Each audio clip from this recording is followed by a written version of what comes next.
கலாத்தியர்னுடைய 54வது பாடம். இது ஆவியின் கனியில் லாங் சஃபரிங் இல்லை நீடிய பொறுமை.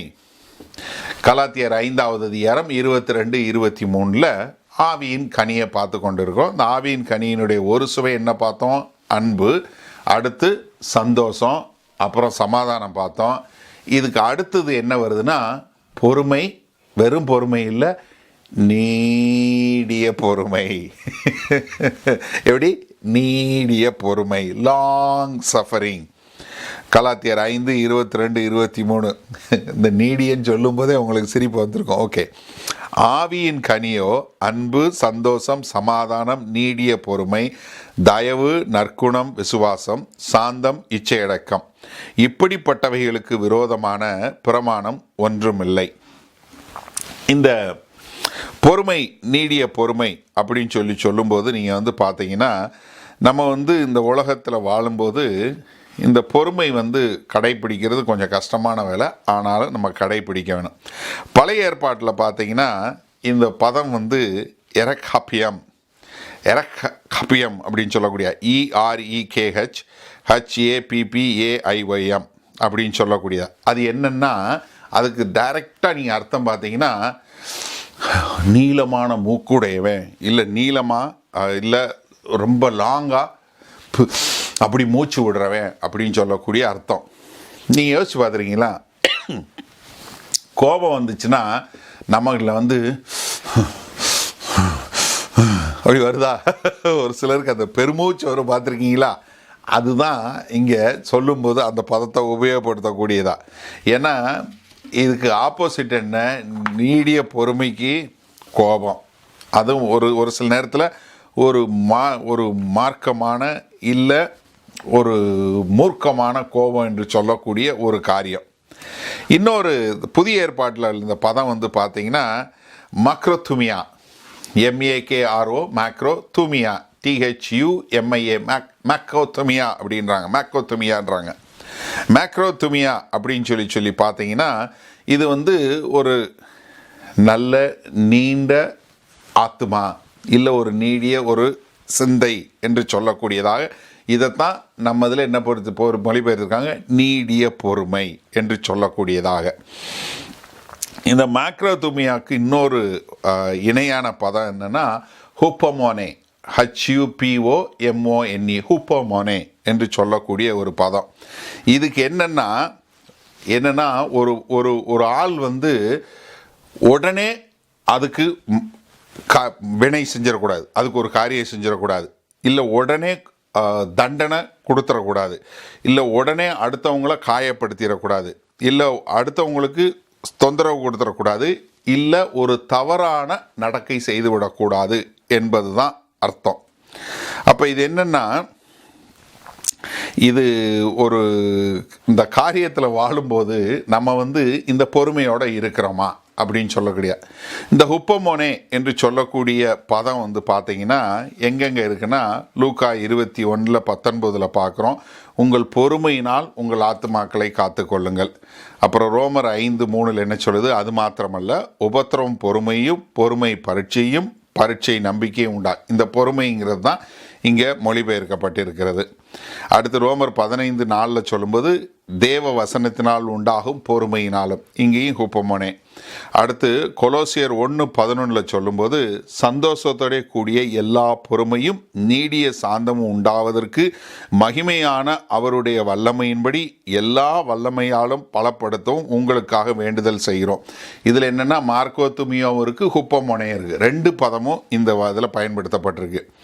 அதுபோல் எபிரேயர் 12:1 சொல்லும்போது ஆகையால் மேகம் போன்ற இத்தனை திரளான சாட்சிகள் நம்மை சூழ்ந்து கொண்டிருக்க பாரமான யாவற்றையும் நம்மை சுற்றி நெருங்கி நிற்கிற பாவத்தையும் தள்ளிவிட்டு விசுவாசத்தை துவக்குகிறவரும் முடிக்கிறவருமாயிருக்கிற இயேசுவை நோக்கி நமக்கு நியமித்திருக்கிற ஓட்டத்தில் பொறுமையோடு ஓட கடவோம் என்று சொல்லக்கூடியதாக.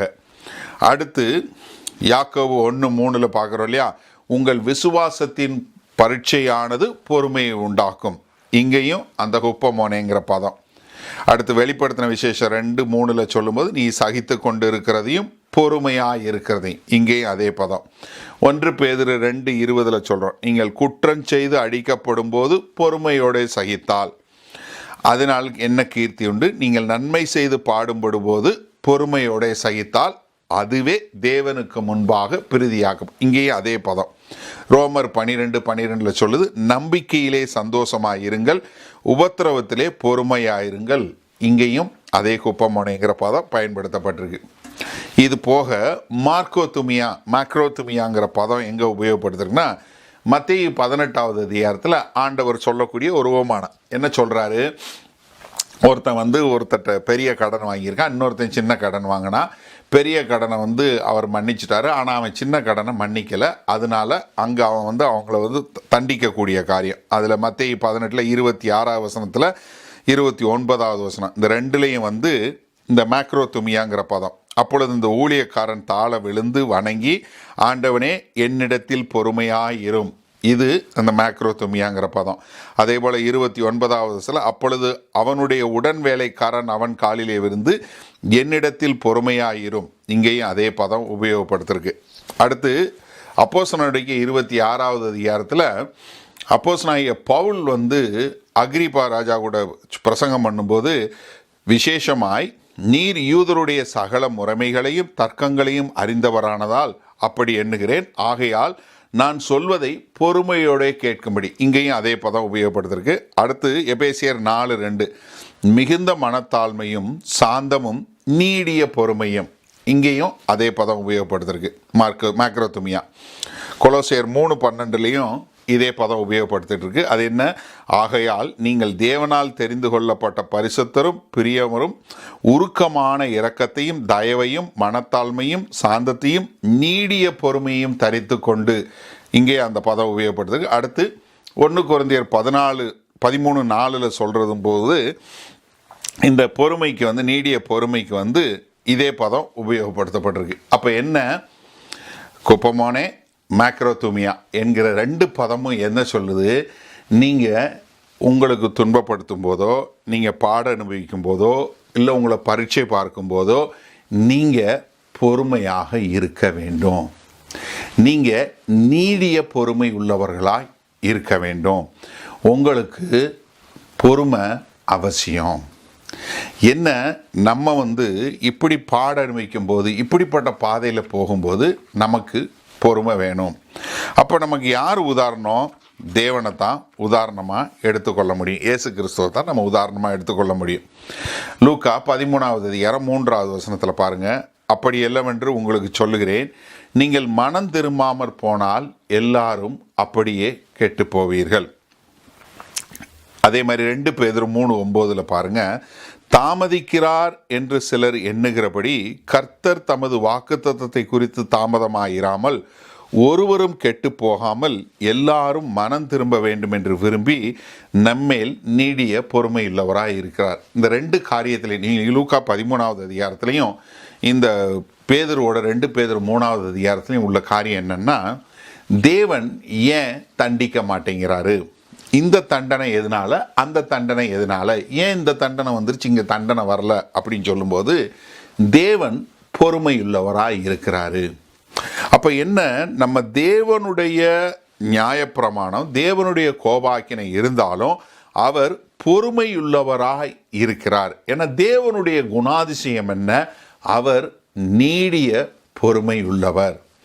நீங்கள் யாத்திராகமம் 34வது அதிகாரத்தில் மோசேயோட சொல்லும்போது ஆண்டவர் சொல்கிறார் பாருங்க, கர்த்தர் 6வது வசனம், கர்த்தர் அவனுக்கு முன்பாக கடந்து போகிற போது அவர் கர்த்தர் இரக்கமும் கிருபையும் நீடிய சாந்தமும் மகா தயையும் சத்தியமும் உள்ள தேவன், 1000 தலைமுறைகளுக்கு இரக்கத்தை காக்கிறவர், அக்கிரமத்தையும் மீறுதலையும் பாவத்தையும் மன்னிக்கிறவர், குற்றவாளிகளை குற்றவானாக விடாமல் பிதாக்கள் செய்கிற அக்கிரமத்தை பிள்ளைகளிடத்தும் பிள்ளைகளுடைய பிள்ளைகளிடத்தும் 3ஆம் 4ஆம் தலைமுறை மட்டும் விசாரிக்கிறவர். என்ன, நீடிய சாந்தமும் மகா தயையும்.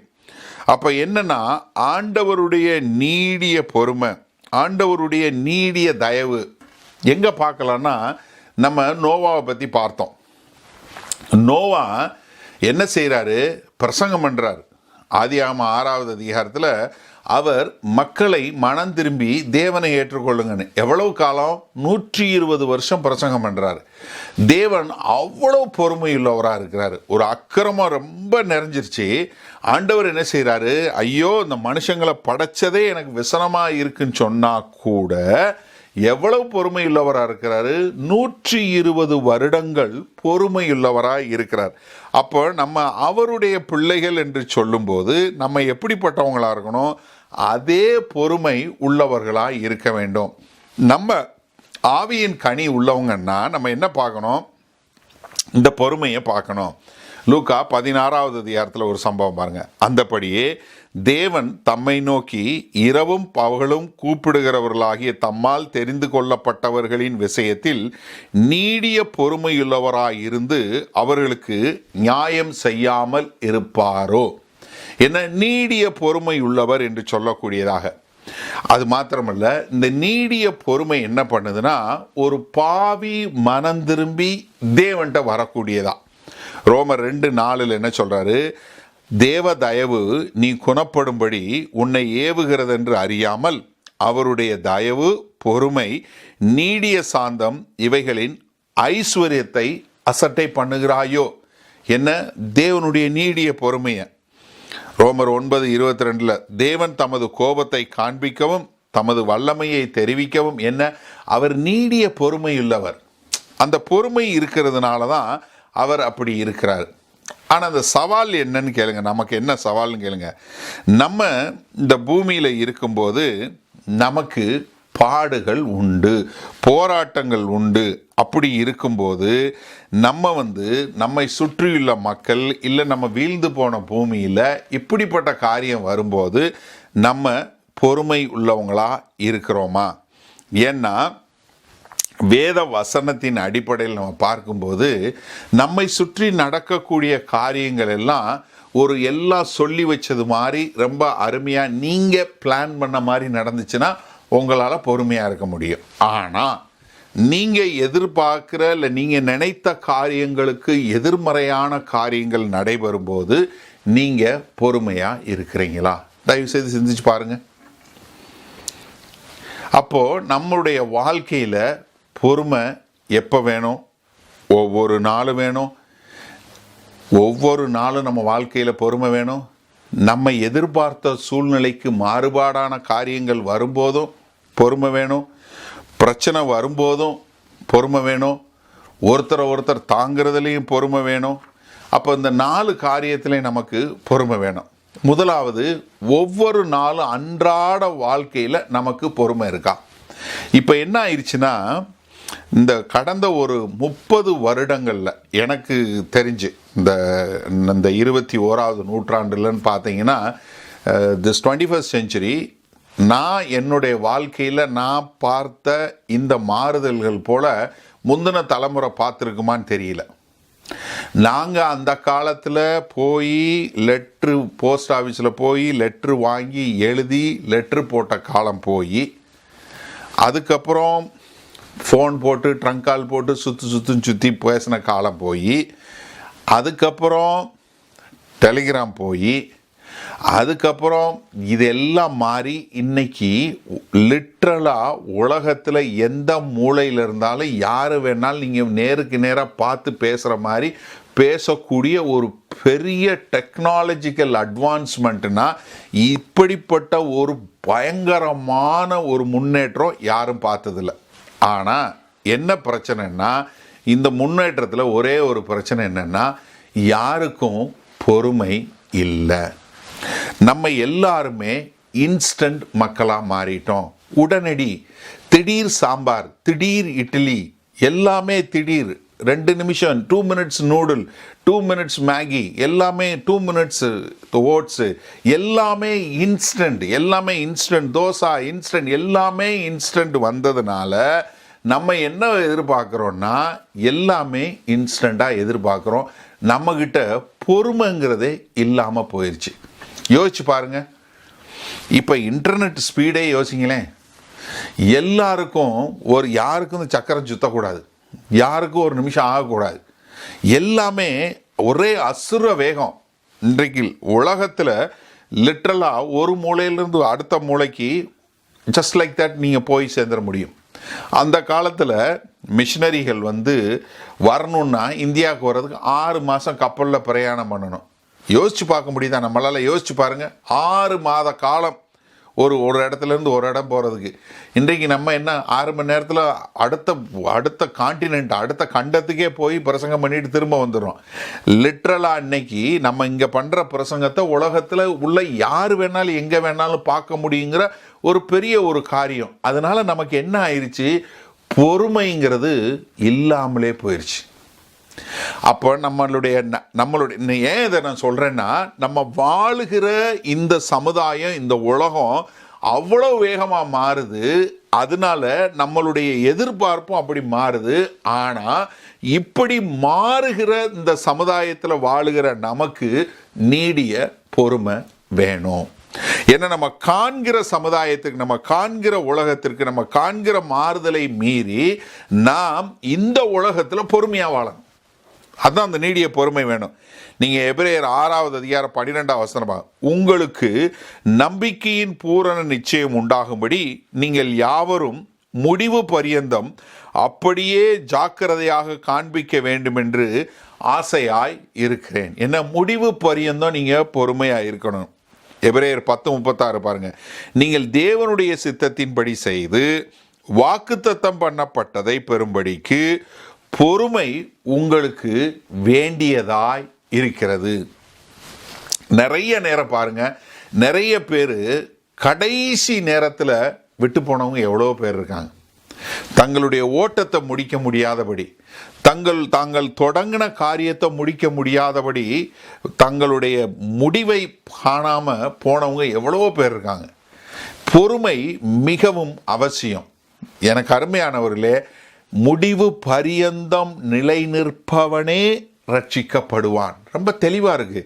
அப்போ என்னென்னா, நம்ம பொறுமையோட நம்மளுடைய வாழ்க்கையினோட, நம்முடைய விசுவாச ஓட்டத்தில் நமக்கு மிகவும் தேவையான அத்தியாவசியமான ஒன்று பொறுமை. அது தேவ ஆவியானவர் நமக்குள்ளே கொடுத்துருக்கிறாரு. அந்த பொறுமையை காக்கக்கூடியவங்களா, பண்ணக்கூடியவங்களா. நீங்கள் எபிரேயர் 12:1 நமக்கு எல்லாருக்கும் தெரிஞ்ச வசனம். என்ன வசனம்? ஆகையால் மேகம் போன்ற இத்தனை திரளான சாட்சிகள் நம்மை சூழ்ந்திருக்க, பாரமான யாவற்றை நம்மை சுற்றி நெருக்கி நிற்கிற பாவத்தையும் தள்ளிவிட்டு விசுவாசத்தை துவக்கிறவரும் முடிக்கிறவருமாய் இருக்கிற இயேசுவை நோக்கி நமக்கு நியமித்திருக்கிற ஓட்டத்திலே என்ன பொறுமையோடே ஓட கடவோம். கிறிஸ்தவ வாழ்க்கை என்பது வாழ்க்கை முழுவதும் ஓடக்கூடிய மாரத்தான் ஓட்டம், 100 மீட்டர் ஓட்ட பந்தயம் அல்ல. நன்றாக தெரிஞ்சு கொள்ளுங்க. ஏன்னா கிறிஸ்தவ வாழ்க்கை என்பது நீங்கள் கடைசி வரை எப்படி பொறுமையாக ஓடிக்கொண்டே இருக்கிறீங்க. நான் அதனால தான் ஒரு 2-3 தடவை நிறைய சொல்லியிருக்கேன். அதாவது கிறிஸ்தவ வாழ்க்கை என்பது கார் ஓட்டுறது போல, டிரைவிங் போல. நீங்கள் ஓட்டுறது எவ்வளவு அழகாக ஓட்டுறீங்க, எவ்வளவு வல்லமையான ஆள், நீங்கள் எத்தனை வருஷம் எக்ஸ்பீரியன்ஸ் எல்லாம் முக்கியம் கிடையாது.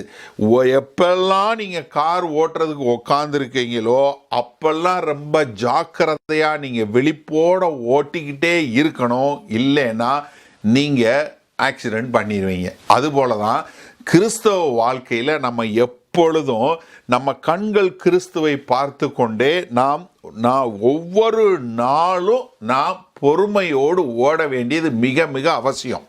ஏன்னா அந்த வனாந்திர பாதையில் இஸ்ரவேல் தேச மக்கள் போன காரியத்தை குறித்து பார்த்து கொண்டிருந்தோம் நம்மளுடைய பைபிள் ஸ்டடியில். நீங்கள் பாருங்கள், 2 வருஷம் அவர்கள் தேவனை பின்பற்றி அந்த மேகஸ்தம்பத்தை, அக்னி ஸ்தம்பத்தை தாண்டி போகிறாங்க. ஆனால் என்ன பண்ணிட்டாங்க, அந்த அக்னி மேகஸ்தம்பம் கானானுக்குள்ளே போகுது. ஆனால் இவர்கள் இந்த பக்கத்தில் இருந்து அவங்க விட்டுட்டாங்க. அதனால என்னாச்சு, அவர்கள் அவிசுவாசத்தில் போனாங்க. அடுத்து 38 வருஷம் சுற்றி வனாந்தரத்தில் ஒன்றும் இல்லாமல் அழிந்து போனார்கள். அப்போ எனக்கு அருமையானவர்களே, நம்மளுடைய ஒவ்வொரு நாளிலும் நம்ம பொறுமையை கடைபிடிக்கிறவர்களாய் இருக்க வேண்டியது மிக அவசியம். 2வது, நம்ம வாழ்க்கையில் தினசரி அன்றாட பொறுமை வேணும். ஸ்பெஷலாக இன்னொரு பொறுமை எதுக்குன்னா, நம்ம வாழ்க்கையில் நடக்கக்கூடிய சில காரியங்கள் நம்முடைய கட்டுப்பாடுகளை, இட்ஸ் பியாண்ட் அவர் கண்ட்ரோல். நம்மளால் கட்டுப்படுத்த முடியாத சில காரியங்கள் இருக்குது.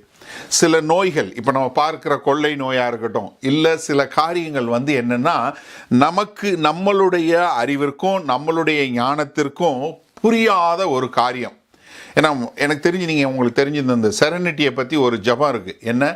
God give me the serenity to understand the things which I cannot change, and also give me the wisdom to the things that I can change. என்ன ஆண்டவரே, எனக்கு ஒரு நல்ல ஞானத்தை கொடுங்க.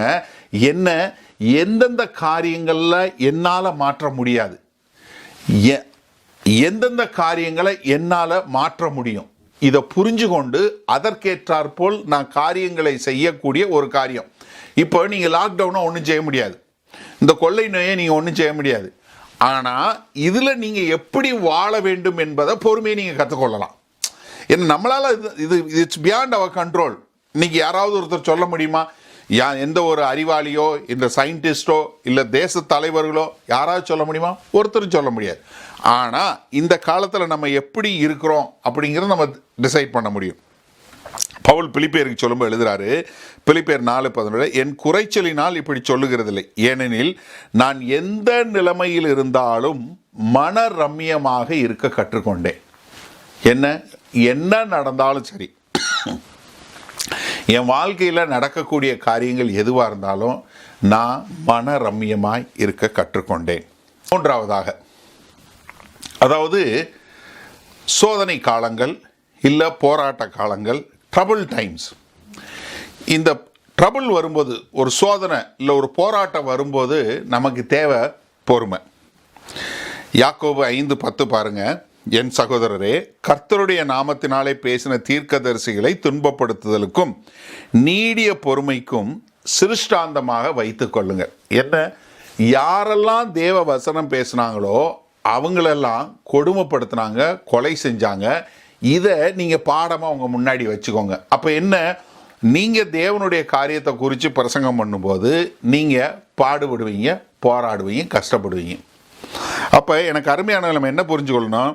நம்ம அந்த பாடத்தை கற்றுக்கொண்டு அதற்கேற்றாற் போல் வாழணும். அதே போல் 1 பேதுரு 2:10 பாருங்கள், நீங்கள் குற்றம் செய்து அடிக்கப்படும் போது பொறுமையோடு சகித்தால் அதனால் என்ன கீர்த்தி உண்டு?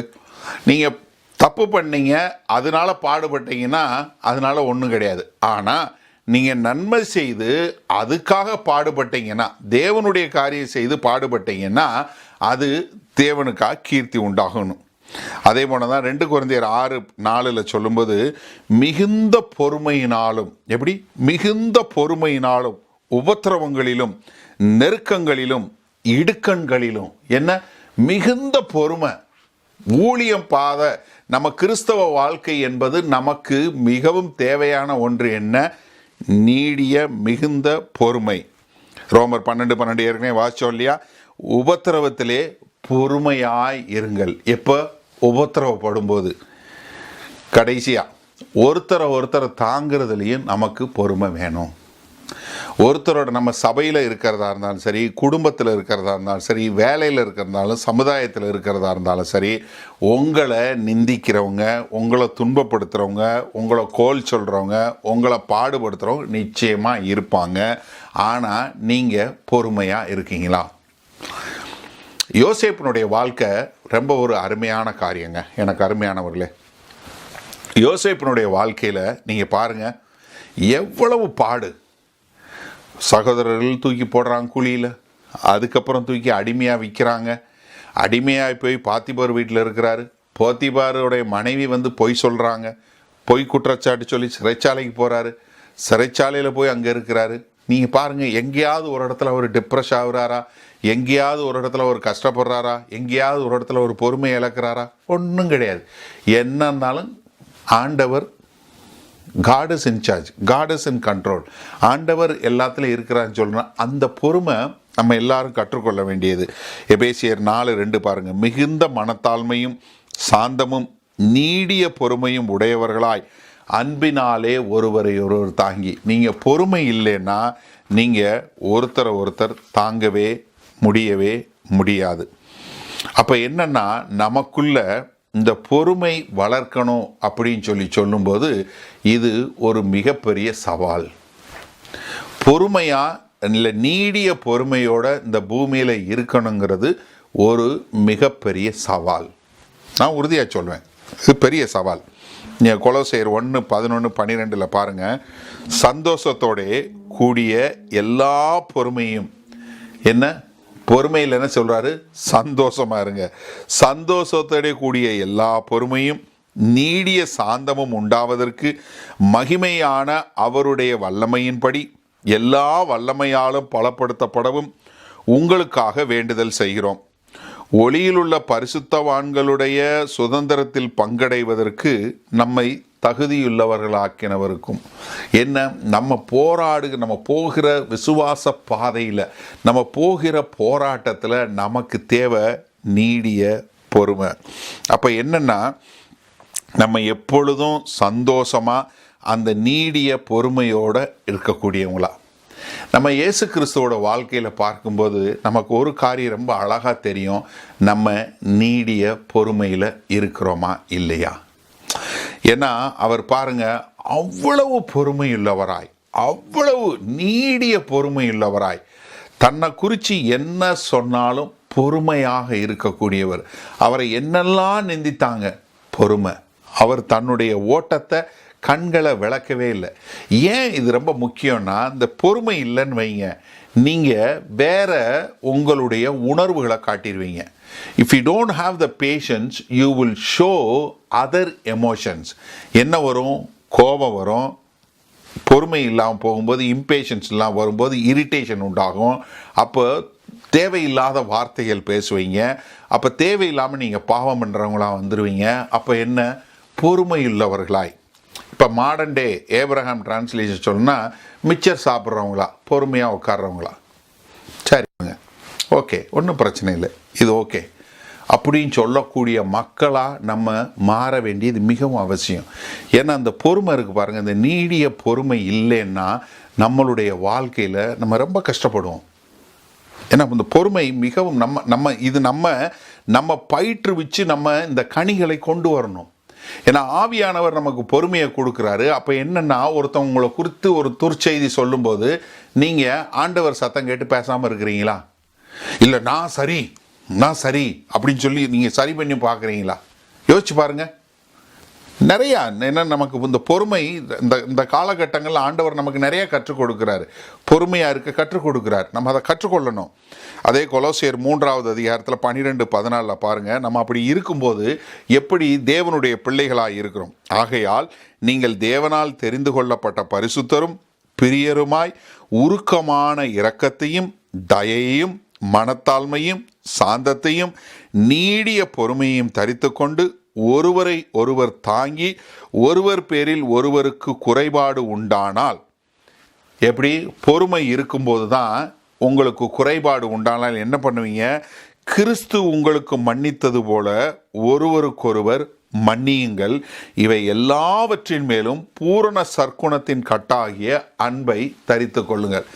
என்ன கேளுங்க, இப்போ உங்களுக்கு ஒரு குடும்பத்தில் இருக்கிறீங்க, ரட்சிக்கப்பட்ட கணவன் இல்லை ரட்சிக்கப்படாத மனைவி, ரட்சிக்கப்படாத கணவன், ரட்சிக்கப்பட்ட மனைவி, இதில் நிச்சயமாக பிரச்சனை வரும்.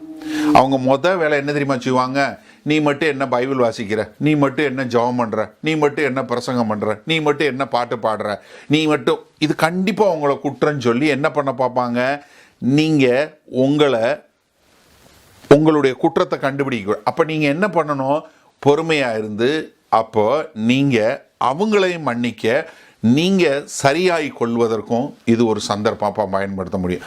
அப்போ என்னென்னா நமக்கு தேவை என்ன, நீடிய பொறுமை. அப்போ அன்பு, சந்தோஷம், சமாதானம், நீடிய பொறுமை. அப்போ அந்த நீடிய பொறுமையில் நம்ம வளருவதற்கு ஆவியானவர் உதவி செய்வார். ஆவியானவர் நமக்குள்ளே இருக்கார், அந்த நீடிய பொறுமையை கொடுத்துருக்கிறாரு. அதை நம்ம கற்றுக்கொள்ளக்கூடியவங்களா. ஏன்னா ஆவியின் கனி இருக்கு. ஏன்னா எவர்கள் ஆவியினால் வழி நடத்தப்படுகிறார்களோ அவர்கள் மாம்ச இச்சைகளை நிறைவு செய்வதில்லை. கலாத்தியர் 5:16. அப்போ நீங்கள் ஆவியினால் நடத்தப்பட்டால் மாம்சத்தினுடைய இச்சையை நிறைவேற்ற மாட்டீங்க. அப்போ இந்த ஆவியினுடைய இது நீ பொறுமையாக இரு, தேவன் உனக்கு செய்வார் அப்படின்னு சொல்லக்கூடியதா. ஏன்னா நிறைய நேரங்களில் பார்த்தீங்கன்னா இந்த பொறுமை போகிறதுக்கு காரணம் என்ன? இப்போ உங்களுக்கு வர வேண்டிய உங்கள் அலுவலகத்தில் உங்களுக்கு வர வேண்டிய ப்ரொமோஷன், இல்லை உங்களுக்கு வர வேண்டிய ஒரு நல்ல ஒரு பேர், இல்லை உங்களுக்கு வர வேண்டிய ஒரு நல்ல ஒரு காரியம், இதை யாராவது தட்டி பறிக்கும் போது உங்களுக்கு பொறுமையாக இருக்க முடியுமா? ஒன்றும் பிரச்சனை இல்லை, ஆண்டவர் பார்த்துக்கிடுவார். இருக்கிறீங்களா? அப்படி பொறுமையாக இருக்கும்போது நிச்சயமாக நீங்கள் தேவனுடைய பிள்ளைகளாய் இருப்பீர்கள். ஜெபம் பண்ணுவோமா? ஆண்டவரே, மிகவும் சவாலான காரியங்கள் ஆண்டவரே, நீடிய பொறுமையாக இருக்கும்போது நாங்கள் கிறிஸ்துவுக்கான காரியங்களை, ஆமாண்டவரே, நன்மையான காரியங்களை செய்யும் போதும் எங்களை குற்றச்சாட்டப்படும் போதும் நாங்கள் நீடிய பொறுமையாக இருப்பது என்பது ஒரு சவாலான காரியம். இந்த நாளிலும் தேவன் தாமே நாங்கள் கற்றுக்கொண்டது போல ஆண்டவரே எங்களுக்கு இந்த நீடிய பொறுமையை கொடுங்க.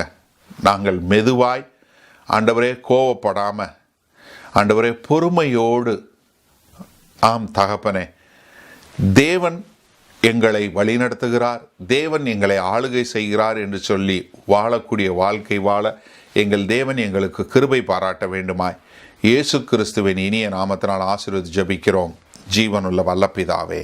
ஆமென்.